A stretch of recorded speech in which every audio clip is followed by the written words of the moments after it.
সময় হচ্ছে 5:30 আর ঘুম থেকে উঠছি একটু আগে। উঠে খাওয়া দাওয়া করলাম। শুভ ভাই গেছিলো একটু বাইরে, উনি খাওয়া দাওয়া করে দেন আমার জন্য খাবার টাবার নিয়ে আসছে। আমরা 4 জন আসছি, টোটাল 4 জন। অ্যান্ড অনেক দিন পর আমরা হচ্ছি আবার শ্রীমঙ্গল রানিং স্ট্রিমে এখন। অ্যান্ড আসছি কালকে রাতে, মূলত কালকে রাতে 3টার দিকে আমরা রওনা হয়েছি। অ্যান্ড আসার সময় কিছু খুচরা ঘটনা ছিল, খুচরা ঘটনাগুলোকে আপনারা একটু দেখে আসবেন, তাহলে আপনাদের জন্য ইজি হবে। খুব একটা ইজি ছিল না আসাটা, বাট তারপরেও ঠিকঠাক মতো আসতে পারছি। মজার ছিল, একদম ইজি ছিল না বললে ভুল হবে, আসলে মজার ছিল, একটু কঠিনও ছিল, সব মিলা। অ্যান্ড আসতে পারছি। চলেন আমরা একটু দেখে আসি কিভাবে আমরা এই পর্যন্ত আসলাম। কতক্ষণ হবে, 1 ঘন্টা কি 1 ঘন্টা এরকমই হবে। গাড়িতে উঠছি, উঠে পেছনের সিটে বসছি। অ্যান্ড সেই একটা ঝিমানি দিছি, ঝিমানি দিয়ে চলে আসছি হচ্ছে নিরালা হাড্ডি হোটেল অ্যান্ড রেস্টুরেন্ট। এটা নরসিংদীতে পড়ছে। আর একটু পরেই হচ্ছে ইটাখোলা। অ্যান্ড অনেক দিন পর আজকে শ্রীমঙ্গল রওনা হয়েছি আমরা 4 জন। এর মধ্যে শুভ ভাই আছে, রাজীব ভাই আছে, আরেকজন ভাই আছে রিয়াদ ভাই, নতুন আমাদের এক ভাই, যিনি আমাদের সাথে মানে আমাদের এই গ্রুপের সাথে, আমি সহ আমাদের এই গ্রুপের সাথে ফার্স্ট ট্যুর। ওনারা একসাথে ঘুরছে, বাট আমরা একসাথে ঘুরি নাই। অ্যান্ড সবার একটু ক্ষুধা লাগছে। আমি বাসা থেকে বের হওয়ার সময় মা আমাকে খাওয়াই দিছে বলতে খাবার টাবার রেডি করে দেন, আমি খেয়া দেয় এই বেরোইছি। ভাই ব্রাদাররা সবাই খাবে, এই জন্য একটু এখানে ছোটোখাটো একটা ব্রেক, হাড্ডি দিয়ে খাবে, মানে মাংস হাড্ডি। অ্যান্ড আজান অলরেডি মনে হয় অনেক জায়গায় দিয়ে দিতেছে। আমরা এদিক থেকে বেরোতে একটু আলো হয়ে যাবে এরকম লাগতেছে। আজকে ভালো লাগতেছে যেটা, যে অনেকদিন পর আজকে আমরা চা বাগান দেখবো। শেপটা যেমনই হোক, আইসক্রিমটা মজা।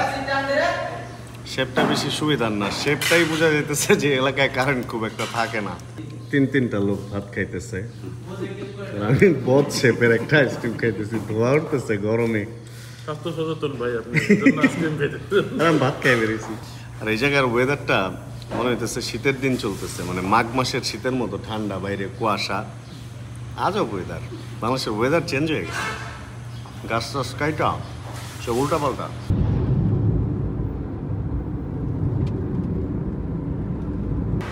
সকাল হওয়ার পরে হচ্ছে আমরা ফার্স্ট ব্রেক নিচ্ছি, একটা লবণ চা খাইতেছি। চায়ের মধ্যে লবণের পরিমাণ অনেক বেশি। আর জায়গাটা হচ্ছে কোন জায়গা, এটা ওই জায়গাটা যেখানে হলো ফার্স্ট এই যে এই রেলগেটটা, এরপরে আরেকটা রেলগেট, তারপরে তো পৌঁছেই যাব।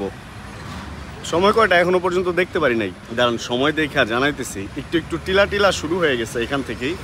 পেছনে যে গ্রামটা আমার, এটা হলো পুরাটাই বাঁশওয়ালা একটা গ্রাম, মানে এই গ্রামটা পুরা বাঁশ দিয়ে একদম ঘেরা। প্রচণ্ড ট্রাক ছিল, একটু ঘুরায় দেখাই আমি। আচ্ছা, এক হলো 7টা বাজতে 4 মিনিট বাকি। আর একটু রাস্তাটা দেখলেই বুঝবেন যে কি পরিমাণ ট্রাক আজকে। এইটুকু জায়গাতেই ট্রাকের অভাব নেই। আর এর আগে যে পরিমাণ ট্রাক ছিল, মোটামুটি গাড়ি চালাইতে খুব কষ্ট হয়েছে। আর ভাই ব্রাদার পুরো ঘুমায় আসছে, আরও বেশি কষ্ট হয়েছে। বাট চাটা বেশ চাঙ্গা করতেছে, লবণ একটু বেশি দিলেও চাঙ্গা ভাবটা আছে চায়ের মধ্যে। দোকানটা সুন্দর, দেখেন ভেতরে একটা দোকান। অ্যান্ড এই রাস্তা দিয়ে আমরা যাইতেছিলাম, এদিকে হলো শ্রীমঙ্গল বা সিলেট। আর তারপরে এসে সকালে কয়টার দিকে, 9টা, 8:30, 9টা একটা ঘুম দিছি। ঘুম থেকে উঠে এরকম এক চোখ দিয়ে তাকাইছি, তাকায় দেখি শুভ ভাই এইভাবে বসে আছে বিছানায়। আমি বলি হইছে কাজ, একটু পরে তো দিবে ডাক। এরপরে আবার কোনো রকম ঘুমাইলাম, আবার একটু পরে তাকাইছি, দেখি আবার বসে আছে। পরে আমি বললাম ভাই এক কাজ করেন, খুদাই কষ্ট করতেছেন, খায় আসেন। শুভ ভাই, রিয়াদ ভাই ওনারা খায় আসলো, আর আমাদের জন্য খাবার নিয়ে আসলো। আমি আর রাজীব ভাই পরে খাইলাম টাইলাম, ফ্রেশ হইলাম। অ্যান্ড এখন হচ্ছে বাঁধন ভাইকে ফোন দিচ্ছি, একটু আগে কথা হইলো। বাঁধন ভাই বাইক নিয়ে আসতেছে, উনি আসলে আমরা শ্রীমঙ্গল ঘুরবো। শ্রীমঙ্গল ঘুরবো মানে অনেক দিন পরে। এবার শ্রীমঙ্গল মনে হয় কতদিন পর আসলাম, নর্মালি তো 2 থেকে 3 মাসে একবার আসাই হয়, বাট আমার মনে হয় এবার শ্রীমঙ্গল আমরা আসলাম কতদিন, 7-8 মাস হয়ে গেছে মনে হয়, আমার এরকম লাগতেছে। 6 মাস তো মিনিমাম, মানে অনেক দিন হয়ে গেছে শ্রীমঙ্গল আসা হয় না। যদি এবার বাইক না, এবার গাড়ি, বাট তারপর আমরা ঘুরবো, শ্রীমঙ্গল দেখবো। অ্যান্ড থাকবো 2-1 দিন থাকবো। শ্রীমঙ্গলের কিছু ভিডিও এবার শেয়ার করতে পারবো। আর ভাই ব্রাদারদের সাথে দেখা হবে, সবার সাথে আড্ডা দিব, অন্যরকম একটা ব্যাপার। চলেন তাহলে, সবাই রেডি হইতেছে। রেডি হইলে আমরা জাস্ট বাদন ভাই আসলেই বের হয়ে যাব। ঘটে গেছে হলে একাও ঘটন, এই যে দেখেন পানি পড়তেছে। বাদন ভাইয়ের সাথে কথা হইলো, বাদন ভাই বলতেছে কি হইলো রে, বাদন ভাই বলতেছে যে বৃষ্টির জন্য উনি বের হতে পারতেছে না। আমরা প্রথমে বুঝি নাই যে কিরে বৃষ্টি কোত্থেকে, এখন দেখি এখানেও বৃষ্টি শুরু হয়ে গেছে। পরে বললাম যে তাহলে আপনি আর বাইক নিয়ে বের হয়েন না, আপনি থাকেন, আপনার বাসার ওদিকে আসতেছি, আইসা দিন আপনার ওইখান থেকে উঠাইতেছি। এখন আবার যেতে হবে তাহলে একটু রামনগর, ওইখানে ওনার বাসায়। তারপরে ঠিক করি দেখি কোন জায়গায় যাওয়া যায়। বুঝতেছি না কোন জায়গায় যাব। বাইক নিয়ে তো ফুসফুস করে চিপা চাপা সব জায়গা দিয়ে চলে যায়, কিন্তু গাড়ি নিয়ে যে কোন দিক দিয়ে কই যাবো, এই জন্যই বাঁধন ভাইকে দরকার। উনি ভালো বলতে পারবে যে আসলে গাড়ি নিয়ে কোন দিকে মুভ করা বা কোন দিকে যাওয়াটা সুবিধাজনক হবে। ওরে বৃষ্টি অনেক অনেক অনেক বেড়ে গেছে এবার। একটু একটু রোদের একটা ব্যাপার আছে, কিন্তু তারপরে অনেক বৃষ্টি। চা বাগানে বৃষ্টি ব্যাপারটা আসলে এইটা মনে হয় এই প্রথম এত সুন্দর পাইলাম। এর আগে যে চা বাগানে বৃষ্টি পাইনি এই ব্যাপারটা তা না, এর আগে পাইছি কিন্তু এভাবে বের হইতে পারি নাই। বাইক নিয়ে আসি, যে বাইক নিয়ে তো বের হওয়া যায় না। দেখা গেছে হোটেলে বসে বসে বৃষ্টি দেখছি, বাট বাগানের বৃষ্টি আসলে অনেক বেশি সুন্দর। বৃষ্টির ফোটার কারণে দেখা যায় না, দূরে ভিজিবিলিটি নাই।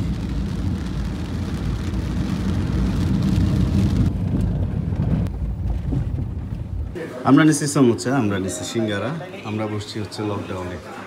বাঁধন ভাই আসছে এর মধ্যে। বাঁধন ভাই কি করছে, ওনার বাইকের চাকার মধ্যে কিছু একটা লাগাইছে, ছাপড়ি ছাপড়ি একটা ব্যাপার। ভাই বলতেছে বাঁধন ভাই তো ছাপড়ি হয়ে গেছে। নিজেই বলছে, বাঁধন ভাই নিজেই বলছে ছাপড়ি হয়ে গেছে। দেখাবো না বাইকের চাকায় কি লাগাইছে। এখন নাকি আবার কুইক থ্রটল লাগাইবো শুনলাম।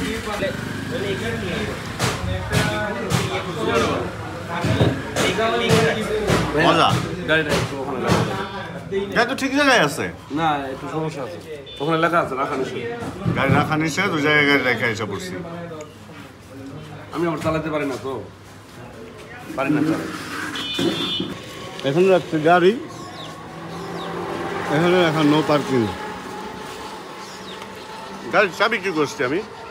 এবার হলো এখানকার স্পেশাল, যেটা এখানে আসলে মিস করাই যাবে না, সেটা হলো লকডাউনের লেমনেড। এটা বেস্ট। ডেফিনেটলি খাওয়ার পরে ট্রাই করছেন? ভালো না? বেস্ট। ভাই ভালো ট্রাই করে নাই ভাই। বেস্ট ভাই। এটা এই একটা জিনিস, এটা শ্রীমঙ্গল এসে যে খাবে সে বেস্ট বলতে বাধ্য। বেস্ট বলার পরে এখানে ভিড় হয়ে যায়, এরপরে গাড়ি রাখার জায়গা নাই, বসার জায়গা নাই, এরকম হয়ে যায়। আমরা তখন আসবো হলো ভোরবেলা অথবা মাঝরাতে। আছে মোটামুটি আছে, চলে আর কি। কেমন লবণ একটু বেশি, চিনি একটু কম।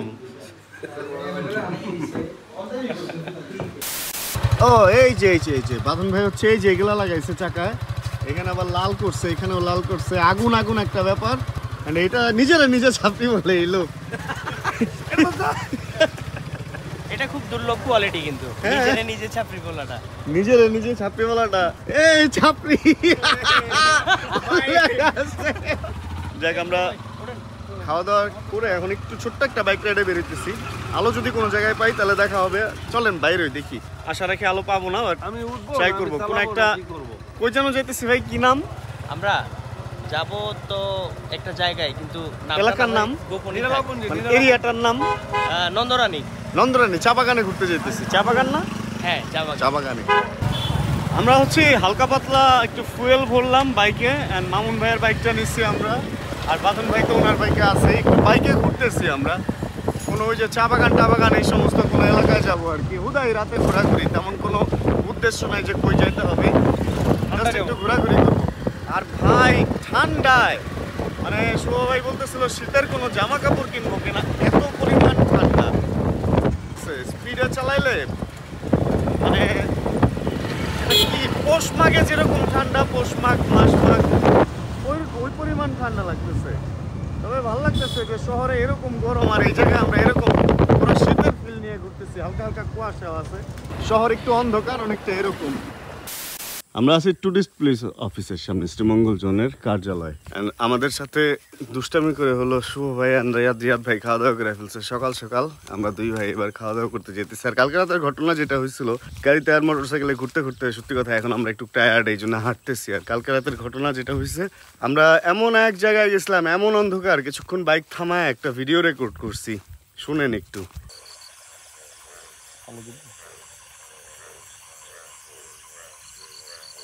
এখানে ব্যাং আর টুকটাক কি পোকামাকড়ের আওয়াজ ছাড়া আর কোনো কিছুই নাই। অদ্ভুত ভয়ঙ্কর এক জায়গা, বাট অনেক সুন্দর সময় কাটছে। দেন বৃষ্টি টিষ্টি হাবি যাবি অনেক ঝামেলা টামেলা শেষ করে বাসায় এসে ঘুমায় টুমায় খাওয়া দাওয়া, দেন এখন হলো উঠা আবার বেরোচ্ছি। আর এখন খাবো হচ্ছে মামুন ভাইয়ের রেস্টুরেন্টে। মামুন ভাই আছে কিনা যায় না, বাট এইবার একটু খাওয়া দাওয়া নিয়ে সবারই আমাদের প্রবলেম হইতেছে। সবারই পেট ফুলে থাকতেছে যে আজকে হয়তো আলু ভর্তা, ডিম ভাজা, ডাল এগুলা দিয়ে একদম বাঙালি খাবার খাওয়ার ট্রাই করবো এখন। যা এই যে প্র্যাকটিক্যাল দেখেন, দেশি মানুষ, আমরা দেশি খাবারে ফেরত আসছি। আমাদের জন্য ডাল রাখা হয়েছে, ডিম ভাজা, আলু ভাজি, আর শুটকিটা দেওয়া হয়েছে। শুটকিটা প্রচন্ড ঝাল, এটা খেয়ে মনে হয় কাহিনী হইতেছে আমাদের। কথা ছিল না ভাই আপনার, ওটা কমপ্লিমেন্টারি দিয়ে দিছে, এখন কি করার। এই নিয়ে আমরা খাওয়া দাওয়া করতেছি। আশা রাখি এবার আউটপুট ভালো পাবো। খাওয়া দাওয়া শেষ করে তো আসছি ঘরে, আর এখানে একটা জিনিস পাইছি, লিচু কম বিচি বেশি। মানে এই লিচুগুলার বিচির সাইজ এত বড় এবং এত টক, ভালো যে 50টা কিনছে। যদি 200 কিনা নিয়ে আসতো তাহলে খবর ছিল যে একজন 50টা, 20টা পাওয়া গেলে আরো ভালো। লিচু যে আনছে তার মতোই অবস্থা।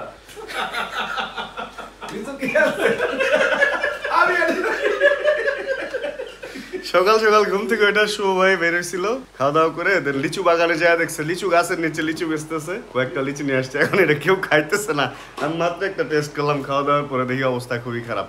আর খাওয়া দাওয়া শেষ করে আমরা লেমনেড নিয়ে আসছি ভাইদের জন্য। ওই যে ভাই লেমনেড খাইতেছে, এখন সবাই লেমনেড খাবে। কিন্তু এই কি হবে এই লিচু, তবে এটা ঢাকা নিয়ে গেলে ভাই একটাও থাকবো না, এটা খাওয়া ফেলাইবো সবাই। 100% অর্গানিক ভাই, এটা বেচতে ছিল না ভাই, গাছ থেকে নামিয়ে সর্ট আউট করতেছিল, এখান থেকে নিয়ে আসছে। ও যাক, তাহলে ওই সর্ট আউট করা মানে সবচেয়ে টক গুলা যেগুলো আলাদা করছিল ওইগুলাই।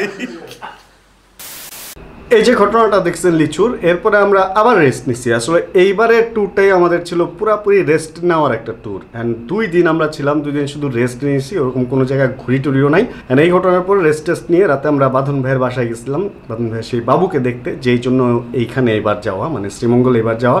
অ্যান্ড যাওয়ার পথে আবার আমরা লকডাউনে গেছিলাম, দেন হচ্ছে আমরা লেমনেড খাইছি, কারণ ওটা মিস করা যাবে না। বাঁধন ভাই বাসা থেকে বের হয়ে দেন রাতে হচ্ছে আমরা ডিনার করছি রেল স্টেশনের একটা দোকানে।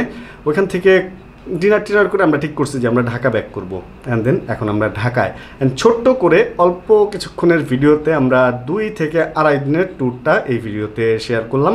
এরপরে যখন শ্রীমঙ্গল যাবো ইনশাআল্লাহ বাইক নিয়ে ইন ডিটেল আপনাদের সাথে আবার শেয়ার করবো। এবার খুব বেশি কিছু দেখাইতে পারি নাই, কারণ এবার খুব বেশি অ্যাক্টিভিটিই আমাদের ছিল না। তাহলে এই ভিডিওটা থেকে এখানে বিদায় নিই, কালকে থেকে আবার নর্মাল ভিডিওতে যাবো। অ্যান্ড সামনে ইনশাআল্লাহ বাইকের ট্যুর হবে। যদি আজকের এই ভিডিওতে কোনো কিছু ভালো লাগে প্লিজ একটা লাইক দিয়ে দিন, চ্যানেলে নতুন হলে সাবস্ক্রাইব করে প্লিজ আমাদের ফ্যামিলি মেম্বার হয়ে যাবেন। দেখা হবে তাহলে এরকম ভিডিওর সামনে আবার। অ্যান্ড সরি শ্রীমঙ্গলবাসী, দেখা করতে পারি না এবার তেমন কারোর সাথেই। যাই হোক, ইনশাআল্লাহ সামনে বড় কোনো ভিডিওতে ভালোভাবে দেখা করবো। আর জানাবেন কে কোন জায়গা থেকে ভিডিও দেখছেন, আর যতক্ষণ পরবর্তী ভিডিও আমি না আসতেছি ততক্ষণ ইনশাআল্লাহ আমরা থাকবো ভালো, আমরা থাকবো সুস্থ এবং করতে থাকবো chill bro. Check the mic and make sure it sound right, boy.